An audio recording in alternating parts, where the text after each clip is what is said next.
समस्त उच्च माध्यमिक परीक्षार्थी बंधुदेर एमएस स्मार्ट स्टाडी चैनेले स्वागत। तो बंधुरा आज के आमी तोमादेर इंग्लिशेर ग्रामार साजेशन निये आलोचना करब।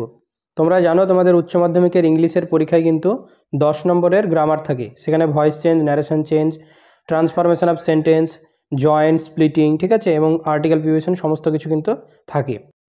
तो तोमादेर जे ग्रामारगुलो थाके सेगुलो किन्तु सबगुलो टेक्सचुअल ग्रामार, अर्थात तोमादेर जे गल्प एबं कवितागुलो रयेछे सेखान थेके किन्तु लाइन तुले कोश्चेनगुलो करा हये थाके। तो आज के आमी भिडियोते इम्पोर्टेंट ग्रामारगुलो निये आलोचना करब।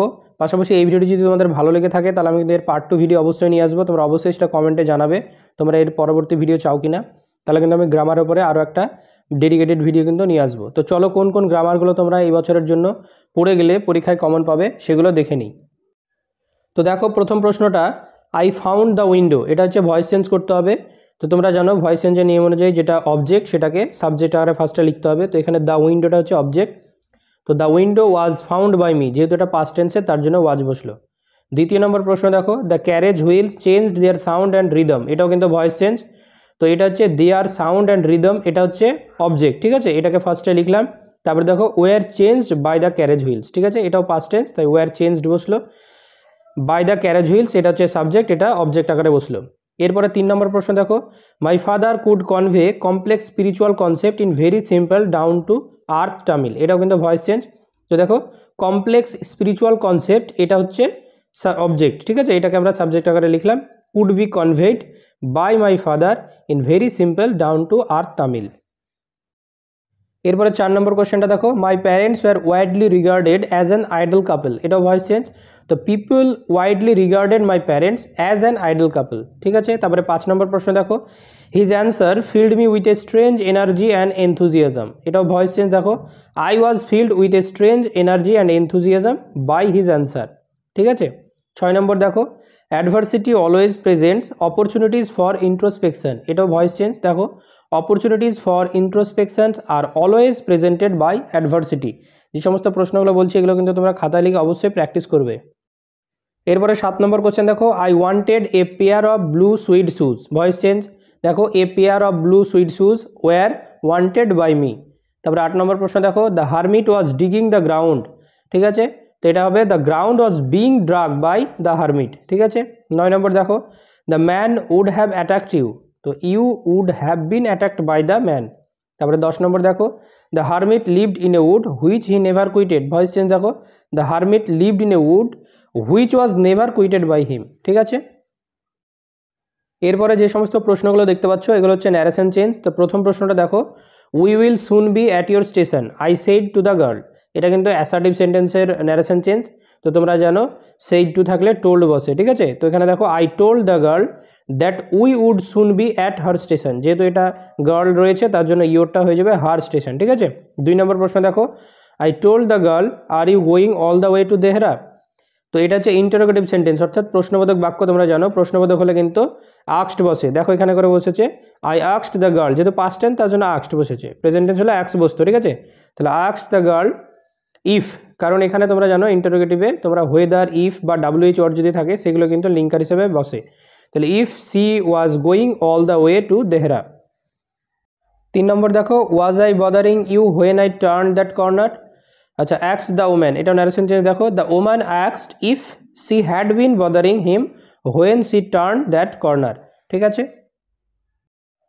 এরপরে 4 নম্বর প্রশ্ন দেখো then I would not turn you loose said the woman to the boy, the woman told the boy, ঠিক আছে, সেম নিয়ম, told the boy that she would not turn him loose then. তারপরে 5 নম্বর দেখো eat some more son she said, narration change. দেখো addressing the boy as son, এটা হচ্ছে ভুল রয়েছে, সুন হবে না, এটা সন হবে, ঠিক আছে, মানে ছেলেটাকে পুত্র সম্বোধন করে সি সেইড, সে বলল she said him to eat some more, আরও বেশি খেতে, ঠিক আছে। তারপরে দেখো 6 number the tsar said I come to you wise man for an answer to my question, তো এটা হবে the tsar said the wise man that he came to him for an answer to his question, ঠিক আছে, এটা normal assertive sentence. এরপরে 7 নম্বর দেখো you have already been answered said the hermit to the tsar, ঠিক আছে, same প্রশ্ন, said to থাকলে টোল্ড বসবে, the hermit told the tsar that he had already been answered. এবং 8 নম্বর প্রশ্ন দেখো, এটা প্রপোজাল থেকে। লোমোভ বলেছে I will show you the documents Natalya Stepanovna. তো Lomov told Natalya Stepanovna that he would show her the documents.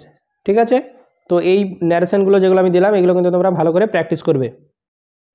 এরপরে যে সমস্ত প্রশ্নগুলো দেখতে পাচ্ছ এগুলো হচ্ছে তোমাদের ট্রান্সফরমেশন অফ সেন্টেন্স। ঠিক আছে, তো এখানে নেগেটিভ পজিটিভ, ঠিক আছে, নাউন ফর্ম, অ্যাডজেক্টিভ ফর্ম, এই সমস্ত জিনিসগুলো কিন্তু থাকে। এই জায়গাটা কিন্তু খুব ইম্পর্টেন্ট একটা জায়গা। তো এই প্রশ্নগুলোকে তোমরা ভালো করে প্র্যাকটিস করবে। তো দেখো, প্রথম প্রশ্ন দিয়েছি, as soon as she left the train she would forget our brief encounter. এটা হচ্ছে নেগেটিভ সেন্টেন্স করতে হবে। তো এখানে অ্যাজ সুন অ্যাজটাকে পাল্টে নো সুনার হ্যাড করে দিয়েছি। দেখো, no sooner had she left the train then she would forget our brief encounter. 2 নম্বর প্রশ্ন দেখো, this is the best time. এখানে করে বলেছে পজিটিভ ডিগ্রি অফ বেস্ট, অর্থাৎ বেস্টটাকে চেঞ্জ করে পজিটিভ ডিগ্রি ব্যবহার করতে হবে। তোমরা জানো গুড, বেটার, বেস্ট, অর্থাৎ পজিটিভ শব্দটা কি হয়, বেস্টের গুড। তাহলে দেখো, there is no other time as good as this. ঠিক আছে, তারপরে 3 নম্বর দেখো, সি ওয়াজ সাইলেন্ট, এটাকে নেগেটিভ করতে হবে। তো সি ডিড নট স্পিক। ঠিক আছে, সাইলেন্টের এটাকে চেঞ্জ করার জন্য স্পিক ব্যবহার করলাম, আর আমি এটা ডিড নট শব্দটাকে ব্যবহার করে দিলাম। তো মানেটা এক থাকলেও নেগেটিভ হয়ে গেল। ঠিক আছে, এরপরে 4 নম্বর প্রশ্ন দেখো, she would forget our brief encounter. এটা এবার কমপ্লেক্সে দিয়েছে। ঠিক আছে, তো she would forget our encounter which was brief. ঠিক আছে, কমপ্লেক্সে তোমরা জানো হু, হুইচ এগুলো সব ব্যবহার করে করতে হয়। তারপরে 5 নম্বর দেখো, few girls can resist flattery. এখানে নাউন ফর্ম অফ রেসিস্ট, অর্থাৎ রেসিস্ট শব্দটাকে নাউন ফর্মের মানে নাউন ফর্ম ব্যবহার করে শব্দটাকে আবার নতুন করে লিখতে হবে। তো দেখো, few girls have resistance to flattery. ঠিক আছে, তাহলে রেসিস্টেন্ট নাউন ফর্ম হচ্ছে রেসিস্টেন্স, তার জন্য কিন্তু সেন্টেন্সটাও চেঞ্জ হচ্ছে, ভালো করে খেয়াল করবে। Few girls have resistance to flattery. তারপরে 6 নম্বর দেখো, you have an interesting face. Adjective clause ব্যবহার করতে হবে। তো you have a face which is interesting. ঠিক আছে, এরপরে 7 নম্বর প্রশ্ন দেখো, he answered in a low deep voice. এটাকে নাউন ফর্ম, অর্থাৎ এই কোশ্চেনগুলো থাকে rewrite the sentences using noun form of the underline. অর্থাৎ ধরো অ্যান্সার শব্দটাকে আন্ডারলাইন করে দিল, দিয়ে বললো যে আন্ডারলাইন যে শব্দটা রয়েছে সেটাকে নাউন ফর্ম আকারে ব্যবহার করে নতুন করে শব্দটাকে মানে লাইনটাকে আবার লেখো। তো এখানে অ্যান্সারটাকে নাউন ফর্ম ব্যবহার করতে হবে। দেখো, he gave the answer in a low deep voice. ঠিক আছে, অ্যান্সারটা হয়ে গেল অ্যান্সার, কিন্তু আগে গেভ শব্দটা কিন্তু বসাতে হচ্ছে। ঠিক আছে, ভালো করে খেয়াল করবে জায়গাগুলো। তারপরে 8 নম্বর দেখো, I do not recall the exact number of people she fed every day. Affirmative করতে হবে, হ্যাঁ বাচক শব্দ। ঠিক আছে, ডু নটটাকে উঠাতে হবে। তো I fail to recall the exact number of people she fed every day. তো আই ডু নট রিকলটা হয়ে যাবে আই ফেইল টু রিকল। ঠিক আছে, তারপরে 9 নম্বর দেখো, mine was a very secure childhood. এটাকে নেগেটিভ করতে হবে। তাহলে mine was not at all an insecure childhood. ঠিক আছে, সিকিউরটার জন্য ইনসিকিউর উল্টো করে বসলাম, আর এখানে নট শব্দটা দিলাম, মানেটা এক থাকলো, সেন্টেন্স কিন্তু চেঞ্জ হয়ে গেল, নেগেটিভ হয়ে গেল। ঠিক আছে, খেয়াল রাখবে এগুলো। এরপরে দেখো, this is not a correct approach. এটাকে অ্যাফার্মেটিভ করতে হবে, অর্থাৎ হ্যাঁ বাচক সেন্টেন্সে পরিণত করতে হবে, আছে না বাচক মানে নটটাকে ওঠাতে হবে। ঠিক আছে, তো দেখো, this is an incorrect approach. তারপরে 11 নম্বর দেখো, my mother's lineage was more distinguished than my father's. Change the degree, এখানে ডিগ্রি চেঞ্জ করতে বলেছে। তো দেখো, এটাকে আমরা দেন আছে এটা পজিটিভে নিয়ে আসবো। তো my father's lineage was not as distinguished as my mother's. ঠিক আছে, 12 নম্বর দেখো, we lived in our ancestral house. এটাকে নাউন অফ অ্যানসেস্ট্রাল, অর্থাৎ অ্যানসেস্ট্রাল যে শব্দটা রয়েছে সেটা নাউন ফর্ম ব্যবহার করতে হবে। তো we lived in the house of our ancestors. ঠিক আছে, এটা কিন্তু ভালো করে এগুলো প্র্যাকটিস করবে। এরপরে 13 নম্বর কোশ্চেন দেখো, the door was open. Negative করতে হবে। The door was not closed. ঠিক আছে, এই নেগেটিভ পজিটিভের ক্ষেত্রে মনে রাখবে যে নট ব্যবহার হলেই, ঠিক আছে, যে সাবজেক্ট মানে যে শব্দটা থাকবে তার উল্টো ফর্ম কিন্তু ব্যবহার করতে হবে। ঠিক আছে, আর যদি উল্টো ফর্ম থাকে তাহলে তার উল্টো ফর্ম ব্যবহার করতে হবে, আর নটটাকে তুলে দিতে হবে। এটা কিন্তু নিয়ম। 14 নম্বর প্রশ্ন দেখো, she did not leave the door shut. Affirmative, একই ধরনের প্রশ্ন। She left the door open. ঠিক আছে, বিপরীত শব্দ বসে গেল, হ্যাঁ বাচক হয়ে গেল, নটটা কিন্তু উঠে গেল। 15 নম্বর প্রশ্ন দেখো, I wanted a pair of blue sweet shoes. Complex করতে হবে। তোমরা জানো কমপ্লেক্স মানে বললাম হু, হুইচ, এই সমস্ত শব্দগুলো ব্যবহার হয়। তো I wanted a pair of sweet shoes which was blue in colour. ঠিক আছে, এরপরে 16 নম্বর কোশ্চেন দেখো, the sun began to sing behind the trees, the জাজ stuck the spade into the ground at last. Complex করতে হবে। দেখে মনে হচ্ছে অনেক কঠিন, কিছুই না। প্রথমে দেখো হোয়েন শব্দটাকে বসিয়ে দিলে হয়ে যাবে। When the sun began to sin behind the trees, the জাজ stuck the spade into the ground at last. এরপরে 17 নম্বর দেখো, the most important thing in the world was science. এখানে পজিটিভ ডিগ্রি করতে বলেছে। তো no other thing in the world was as important as the science. ঠিক আছে, এরপরে 18 number প্রশ্ন দেখো, I wish to kill you. এখানে নাউন ফর্ম ব্যবহার করতে বলেছে। তো দেখো, my wish was to kill you. এরপরে 19 নম্বর প্রশ্ন দেখো, I was the most important man. Positive degree বলেছে অফ ইম্পর্টেন্ট, ঠিক আছে, ইম্পর্টেন্ট শব্দের পজিটিভ ডিগ্রি ব্যবহার করতে বলেছে। তো no other man was as important as me, ঠিক আছে। তারপরে 20 নম্বর দেখো, I am the most unhappy of man, positive degree, no other man is as unhappy as I am. তারপরে 21 নম্বর দেখো, I don't intend to give up what I have, এগুলো কিন্তু প্রপোজাল থেকে, ঠিক আছে, এর নাউন ফর্ম ব্যবহার করতে বলেছে। তাই ডোন্ট হ্যাভ এনি ইন্টেনশন, ঠিক আছে, ইন্টেন্টটা হয়ে গেল intention, two give up what I have. তো দেখো যে সমস্ত গ্রামারগুলো আজকে আমি আলোচনা করলাম এগুলো কিন্তু ভেরি ভেরি ইম্পর্টেন্ট, ঠিক আছে, প্রত্যেকটা গ্রামার কিন্তু ভেরি ভেরি ইম্পর্টেন্ট। তোমরা অবশ্যই এগুলোকে খাতায় লিখে ভালো করে প্র্যাকটিস করবে, এখান থেকে কিন্তু প্রচুর প্রশ্ন তোমরা কমন পাবে।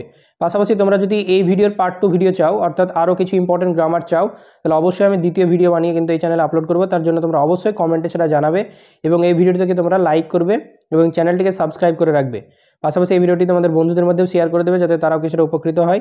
তোমাদের রেসপন্সের উপর নির্ভর করে কিন্তু আমি এই ভিডিওর পার্ট 2 ভিডিও বানাবো, ঠিক আছে। তোমরা বেশি বেশি করে শেয়ার করবে, ঠিক আছে, তাহলে কিন্তু আমি এই গ্রামারের উপরে আরও একটি ভিডিও নিয়ে আসবো। তো যাই হোক বন্ধুরা, সুস্থ থাকো, ভালো থাকো, ভালোভাবে পড়াশোনা করো। তো আজকে এই পর্যন্ত, দেখা হচ্ছে আবার পরের ভিডিওতে।